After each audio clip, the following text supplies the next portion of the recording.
March is ending, April is coming, and honestly, I thought this was going to be a quiet month. I looked at the calendar thinking we'd have a chill time, covering a few releases, maybe a couple of surprises here and there, nothing too crazy. Then I actually went through the full list. That was a mistake. That was a huge mistake. There's an absurd amount of games coming out. Big games, small games, every genre you can think of, and even some stuff that doesn't really fit into a clean category. This is going to take a while, like, a real while. So yeah, let's just dive in because I've got 6 pages of notes here, and I'm not even sure that's enough. Samson and Tindlestone's story comes from the creator of Just Cause, and it's aiming to be something pretty unique. Think GTA, but you're playing as a guy fighting to save his sister, so there's a more personal story at the center of it. Open world city, chaos everywhere, though not quite Just Cause levels of destruction, so it feels a bit more grounded. You've got fist fights, shootouts, car chases, cinematic moments that feel very Hollywood, like the kind of scenes you expect from big action movies.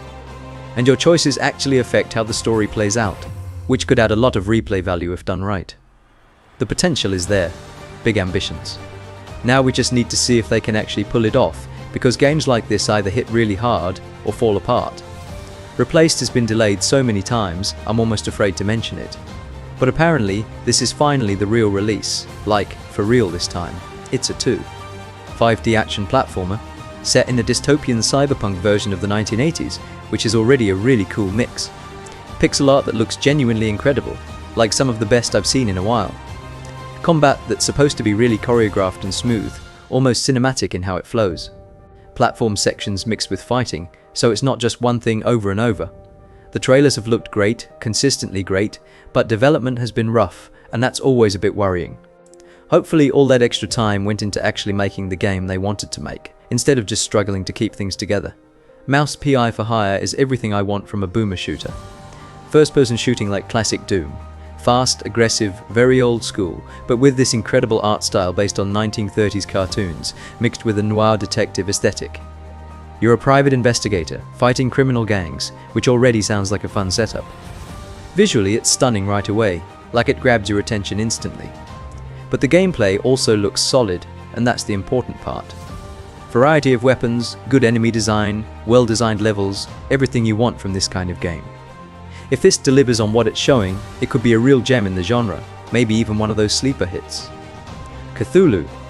The Cosmic Abyss puts you in an underwater mining base, dealing with pure horror. Investigation mixed with scary stuff, so you're not just running and hiding, you're actually trying to understand what's going on. Lovecraftian horror, in the Pacific Ocean depths, which already sounds like a nightmare. You're trying to escape nightmares, while solving puzzles, and dealing with environmental storytelling that slowly reveals the truth. The setup is really appealing, like it pulls you in immediately. Underwater settings always create great atmosphere, and Lovecraft themes usually work for horror games, they just fit. Fingers crossed this lives up to expectations, because the concept is strong. Pragmata is the most interesting project Capcom has cooking for 2026. Sci-fi game, where you're surviving on a space station, with a humanoid robot that looks like a little girl, which already creates a weird emotional connection. And if she dies at the end, I'm gonna lose it. I'm already preparing for that. The game mixes shooting and action. With this hacking system, where to actually damage enemies, you need to do mini-games for each one. Even bosses, which is a bold choice. Sounds intriguing on paper, but could be risky in execution, because if it slows things down too much, it might break the flow. Either way, it's Capcom taking a real swing at something different, in a AAA space that usually plays it safe, and that alone is worth paying attention to. Tides of Tomorrow has me genuinely curious. Post-apocalyptic future, where the world is flooded, and everything feels kind of abandoned and lost. You're traveling, and the hook is you're chasing other players, not directly, but through what they've done. It's a story-driven game, with asynchronous multiplayer, where you're dealing with the consequences of choices other players made. You're following this chain of events, created by people you never directly interact with, which is a really interesting idea. I honestly don't fully understand how it works, but if it does work, it could be completely unique, like something we haven't really seen before. Same team that made Rodent 6, which was great, so I'm willing to believe they can pull off something ambitious. Aphelion is the new action-adventure from Dontnod. Third person, cinematic, set in a future where Earth is uninhabitable, and you're looking for a new planet for humanity. Your mission goes wrong, your ship crashes, now you're trying to survive on a frozen hostile world, completely cut off. Familiar setup, But Dontnod has shown they can write good stories when everything comes together. They've also shown they have weaknesses, especially with pacing sometimes. So it'll be interesting to see what they deliver here, because it could go either way. Saris is the new PlayStation 5 exclusive from the Returnal team. Roguelite, with bullet hell elements, where dying sends you back, but you keep improving your character to handle tougher challenges. They're promising better narrative and more refined gameplay systems, so basically everything people wanted improved. I loved Returnal, so I'm already excited for this. More of that formula refined sounds perfect, especially if they keep the intensity. Darwin Paradox is from Konami, who's slowly getting back into the game after being quiet for a while. It's a platform game with environmental themes where you play as an octopus moving through an industrial complex full of pollution and trash. Cartoon style, looks charming, lot of personality, and a strong message behind it. Could be a really fun experience if they execute properly and don't overcomplicate things. Starfield is finally coming to PS5 after being on Xbox and PC, which is a big deal for a lot of players. There's also a massive free update, adding space travel improvements, new crew members, extra encounters and missions, basically expanding the experience. Plus the second expansion, Terra Armada, launches the same day, which should be similar size to Shattered Space. Hopefully better quality though, because expectations are pretty high. The Occultist is first-person horror, where you're a paranormal detective traveling to a creepy island looking for your missing father. Exploration and investigation mixed with horror elements, so it's not just scares, there's a mystery driving everything. You've got this pendant that lets you see the world from the perspective of the dead, which adds a unique mechanic. Interesting concept that I'm keeping an eye on, especially if the atmosphere is strong. Opus Prism Peak got delayed from March to April. Single-player adventure focused on narrative and emotion, which is what the series is known for. You're a photographer in a strange land, full of weird creatures, helping a young girl who lost her memory. The Opus series has always delivered good stories, so I'm confident this will too, unless something goes really wrong. Klin is from Double Fine, and it's way outside their usual comfort zone. 4 vs 4 game as service, where you create ceramic vases and battle other players, which is just a wild concept. Unique art style, but honestly, it's risky. Very risky. The online multiplayer market is brutal right now, and games are dying left and right, even big ones. I hope it works for them, but I'm worried there's no easy space there anymore. Lord of Hatred is the new Diablo 4 expansion. New campaign continuing the story, expanding the world even more. 2 new classes, which always changes the meta.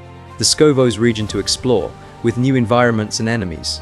Bunch of gameplay tweaks and improvements to refresh the experience and keep players engaged. I'm always down for a good narrative adventure, and this delivers that, especially with Diablo's style. Will Fall of the Light is story-driven single-player, where you're Will, a lighthouse keeper haunted by his past, searching for his missing son after disaster hits his town. Environmental storytelling, challenging puzzles, quality writing, that's the promise. If it delivers on those promises, I'm in, because that kind of experience can really stick with you. Now here's the final batch. Quick mentions for games that deserve attention, even if I'm not going into detail, because there's just too many. People of Not is a turn-based RPG, completely fused with its soundtrack. You're fighting to the rhythm, while recruiting a band of musicians, trying to achieve success in a world where only the best survive. Peppered, an existential platformer, came out on PC, and now it's hitting consoles. 2D adventure, where you're saving the world from a death god, trying to turn you into a soulless corporate slave. Wild game with a lot of personality that wants to make you think while you play. Pokémon Champions is the new spin-off, where you're building the perfect team to battle other players in multiplayer, raising Pokémon to make them stronger so you can climb online rankings. Classic but always effective. Tomodachi Life. A Dream Life is the new Nintendo game where you're creating and managing your own city. Deliberately absurd gameplay that never takes itself seriously, just pure chaos and fun.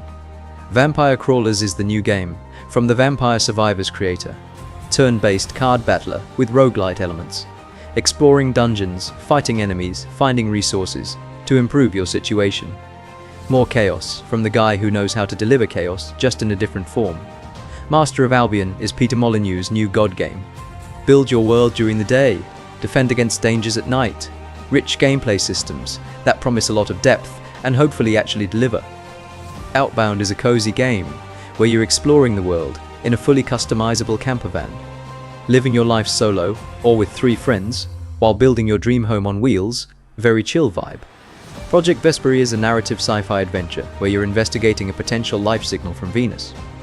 Classic formula, but supposedly strong writing, with choices that change how events unfold, so it depends on execution. He-Man and the Masters of the Universe. Dragon Pearl of Destruction is a 2D beat-em-up side-scroller. Quality experience for fans of the brand, with roots in classic games of the genre, very straightforward. Neverness to Everness is a new free-to-play open-world game with anime style and tons of player options. Urban setting this time, promising hours of content and a lot of freedom. Invincible Versus is a 2D fighting game set in the Invincible universe. Play as iconic characters from the series with devastating combos and multiple game modes built for fans. That's April. I told you this was going to be a long list. It's an incredibly packed month. Between major releases and smaller niche titles, there's something for everyone. Personally, there's a ton here I'm interested in, which is a problem, because I'm completely stuck in Crimson Desert and I don't know when I'm getting out of that at all. So what are you playing? What are you buying? Did anything catch your attention, or are you skipping everything to wait for something else? Or maybe like me, Crimson Desert is consuming your soul and you can't think about anything else? Let me know, because I'm curious. Thanks for watching. See you in the next one.